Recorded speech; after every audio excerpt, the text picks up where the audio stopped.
It began with a glare of red and white, the rising sun piercing through steel-gray clouds above Tokyo. Then came the ticking of a clock, a pause, a voice, a sentence that would reset Japan's place in the world. Japan will be an ally, not a vassal. For a heartbeat, global markets froze. Stock tickers halted mid-scroll. Reporters gasped on live television. In less than 3 minutes, the Nikkei index surged 4%.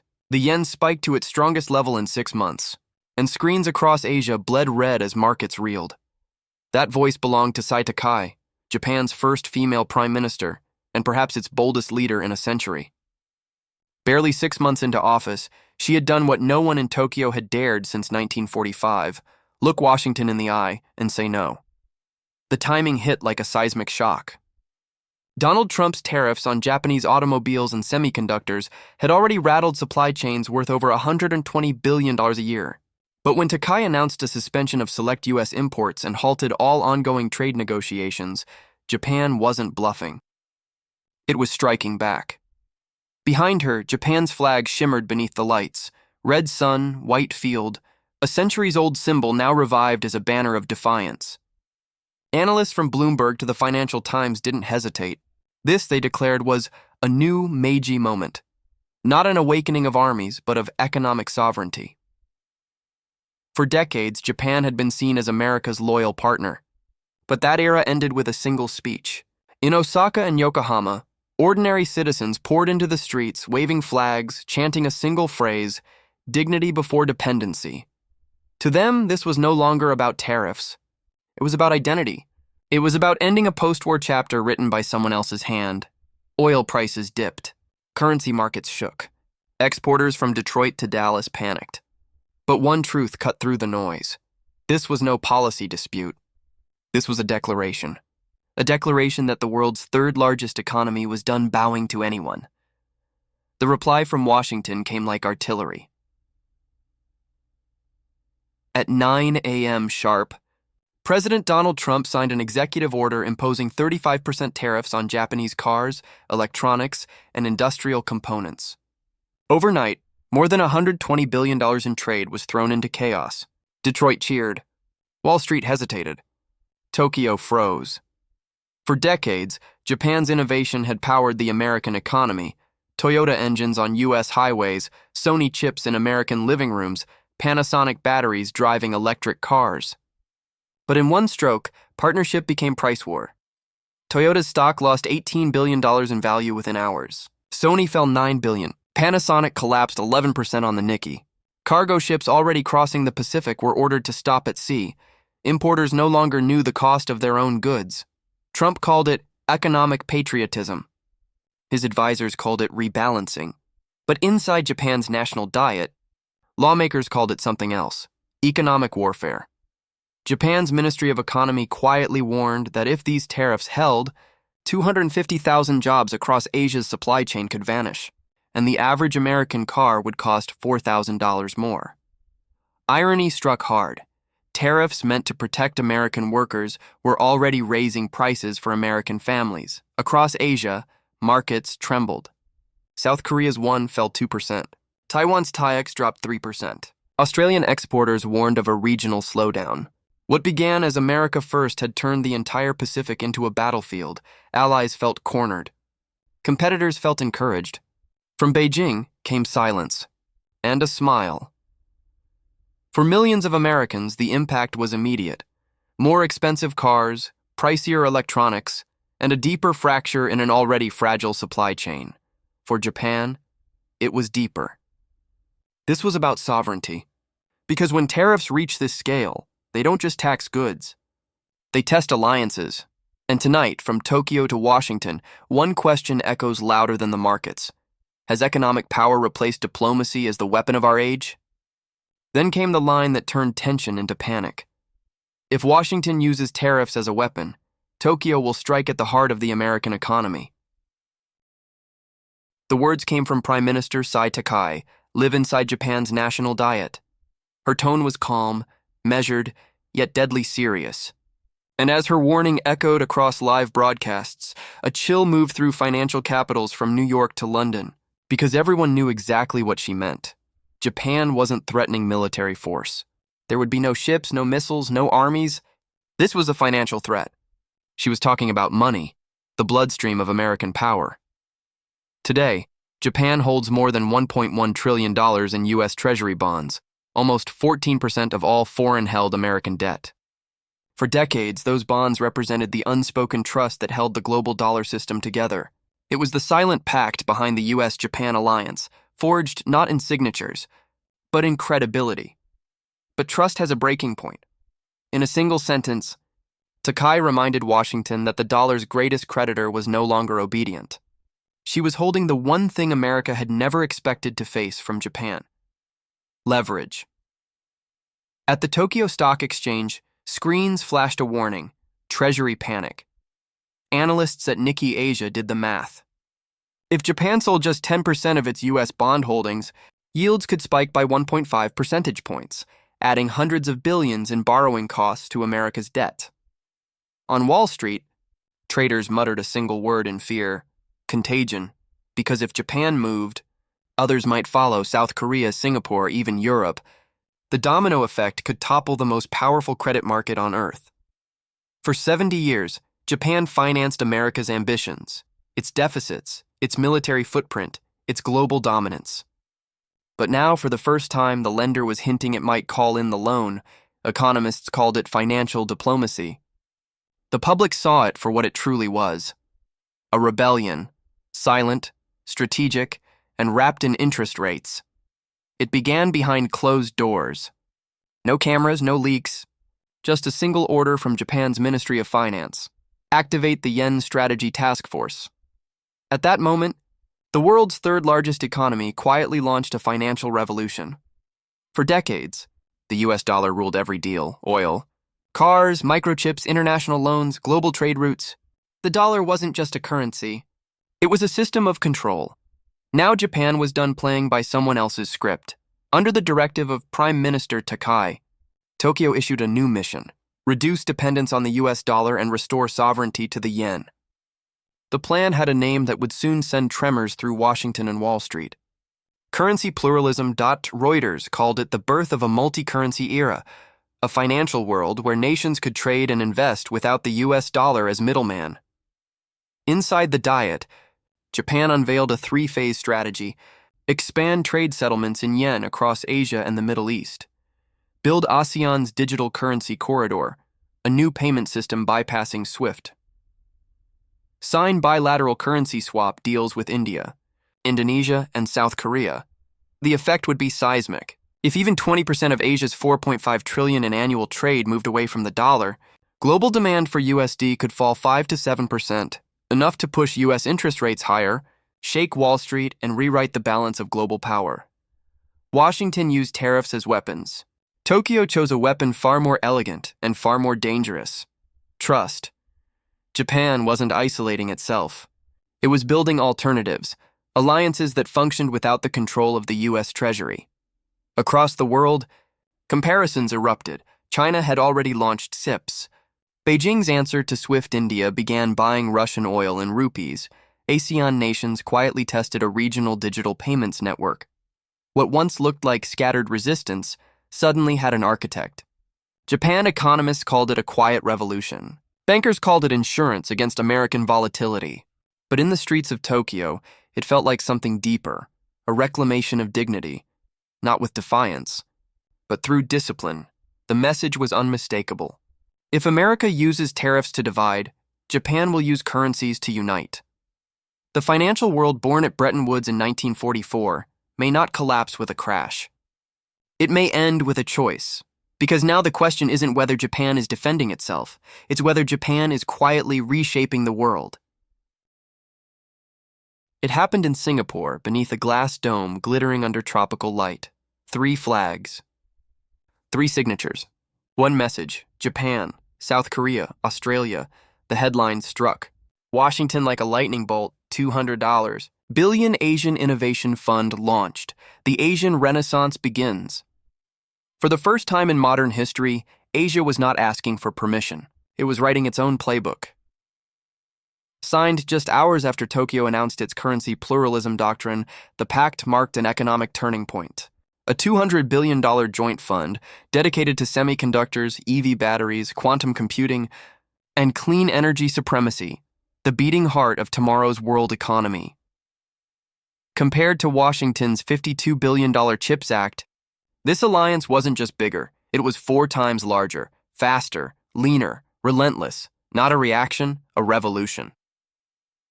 In Seoul, South Korean President Han Min-woo declared, "This is the moment Asia stops assembling for others and starts inventing for itself." In Tokyo, Prime Minister Sai Takai stood beside him, saying with quiet force, "Innovation must no longer depend on the politics of fear." And in Canberra, Australian Prime Minister Lydia Grant delivered the line that would echo across trading floors.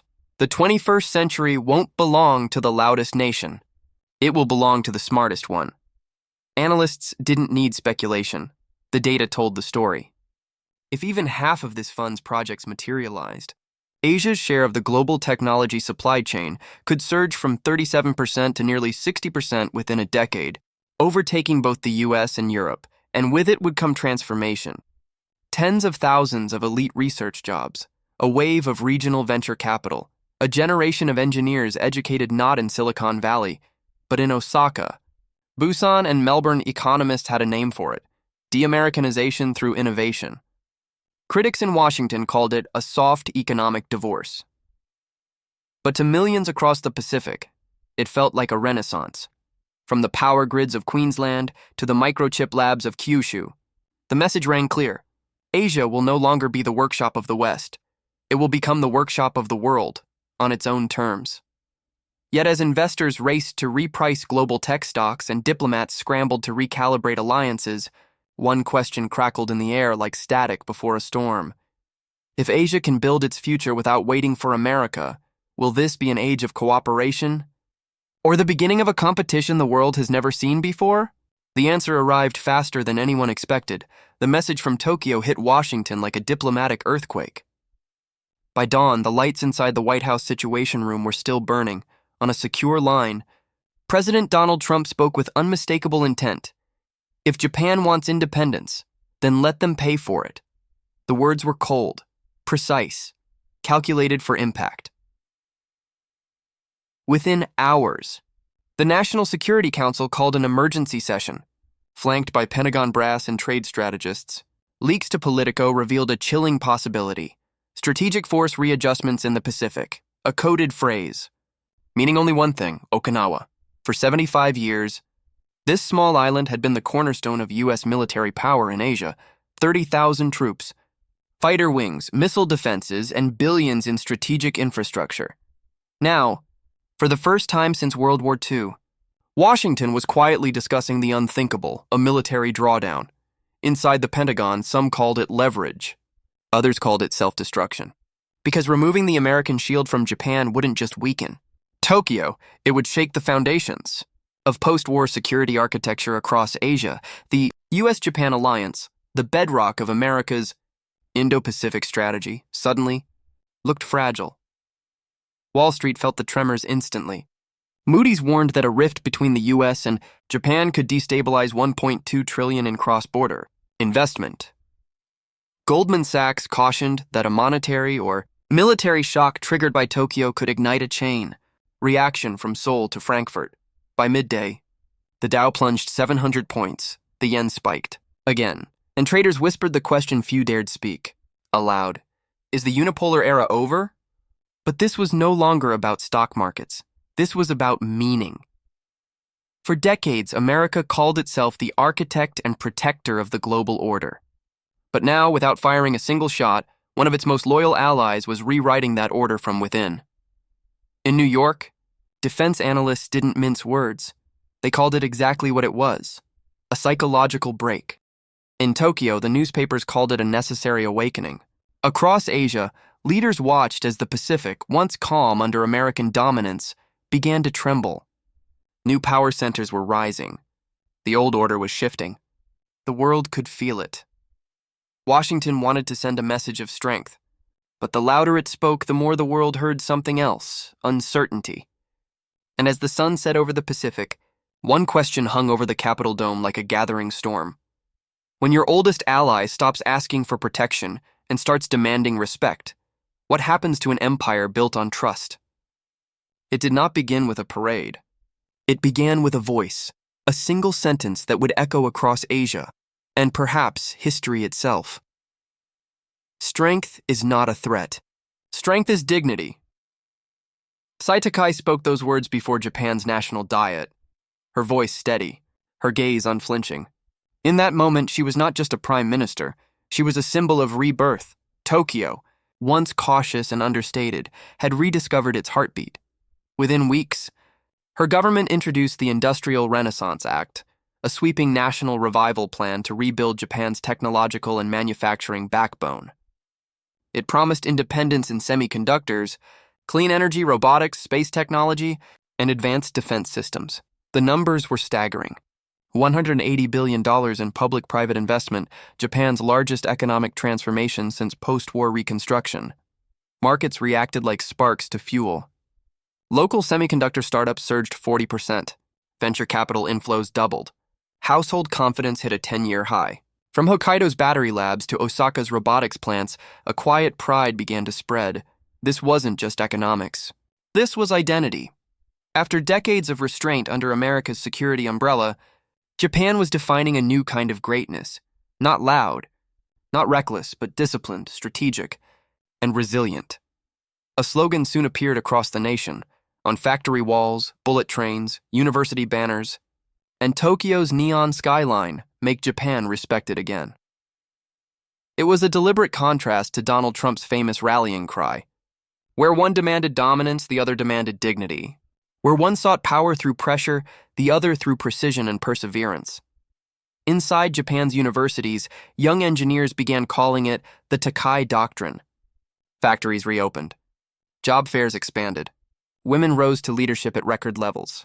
And for the first time in decades, Japan's GDP growth overtook Germany's, a symbolic shift that grabbed global attention. But beneath the celebration, tension already brewed. Because progress comes with a price. And as Japan rose, old alliances began to strain. Could a nation reclaim pride without igniting rivalry? Could independence coexist with interdependence? These were no longer economic questions. They were ideological ones. In the heart of Tokyo, as neon lights reflected off glass towers and a quiet confidence pulsed through the streets, one truth became clear. This was not the Japan of yesterday. This was a nation reborn, patient, tested by history, and finally ready to lead on its own terms. But as Tokyo awakened, the world watched silently. Because when dignity becomes power, someone, somewhere, will try to stop it. And so, it ends where it began. Two capitals staring across the Pacific. Washington, anxious. Debt rising. The dollar weakening. Markets shaken. Tokyo, calm. Currency strong. Confidence restored. Eyes forward. The contrast could not be sharper. In America, trillion-dollar deficits and inflation fears threaten stability. Global trust weakens.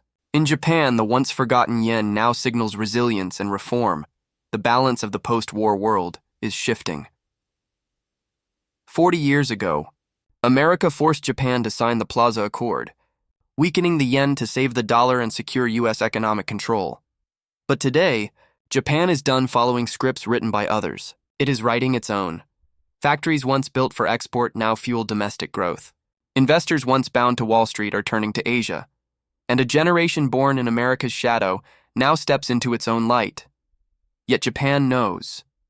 Independence requires responsibility.